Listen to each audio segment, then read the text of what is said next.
Sekwanda, hindi kaya ito yung sinasabi mong kinote mo? Kasi yung Abant tweet number 5, si Angel or Angel Pitero, sabi niyang ganon, halos lahat may party list pag eleksyon. Pero pagtapos ng eleksyon, wala na silang lahat. Kubra na lang sila ng sahod nila.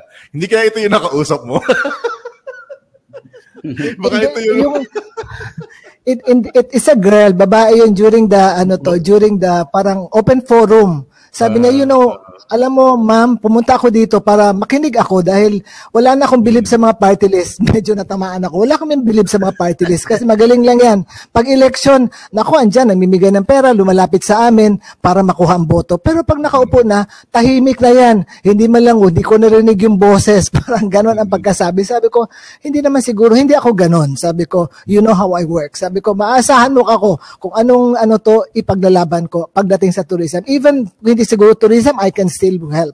So sabi ko, yun yung sabi ko sa kanya. Kasi nang masakit yung pagkasabi niya agad sa akin, yung unang nabigla ako, sabi niya, alam mo, kayo mga party list, walang silbi sa akin. Parang masakit pakinggan because first time ako sumabak sa politics. Di ba ako sanay na maging politiko? So parang masakit. Sabi ko lang sa kanya na, iba kasi ako, hindi ako politiko. So sabi ko, wala akong pera, wala akong mabigay na pera ngayon sa iyo. Pero pag nakaupo na ako, tutulungan kita. Yun lang ma-assure ko sa iyo. Kasi pag sabi mong pera, wala akong perang mabibigay sa iyo. But tutulong ako pag nakaupo na ako. Yung aking, ang aking opisina bukas. Alright. Attorney Marco, may gusto ka ba idagdag yung sa sinasabi in defense naman kung halimbawa man na paano natin patutunayan na hindi lang kayo pumunta dyan para kumubra ng sweldo at maupo at tumahimik sa isang lugar dyan sa kamara kung sakaling papalarin kayo? Yes, sir. Yun po ang rason at malaking bagay na sinusulong namin ang turismo. Dahil nakita namin ang problema. Ang laki po ng problema ng tourism industry natin. Unang-una, sabi ko kanina, kulang sa development. Ang dami pong tourism sites natin sa Pilipinas, we are endowed with a very beautiful natural resources. And yet, wala pong development. Ang dami pong mga ecotourism sites, mga national parks natin, mga forest reserve and protected areas, hindi po nade-develop. Wala po. Walang mapupuntahan.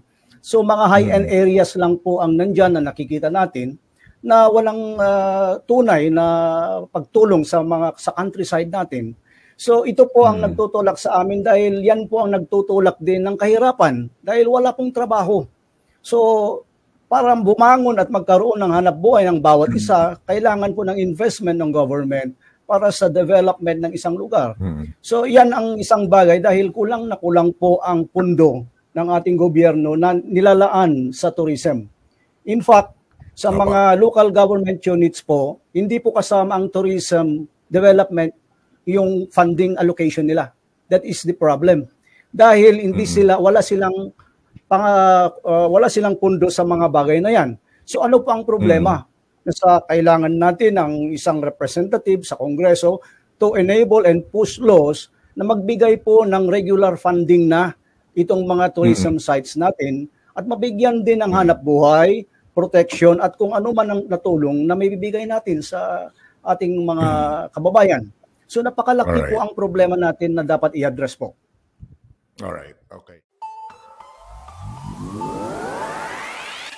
Una sa balita, una sa impormasyon, hindi pa uhuli sa entertainment at musika. Dahil lahat, andito na, araw-araw. Kasama ang buong puwersa na nangungunang tabloid sa bansa, Abante, L na L.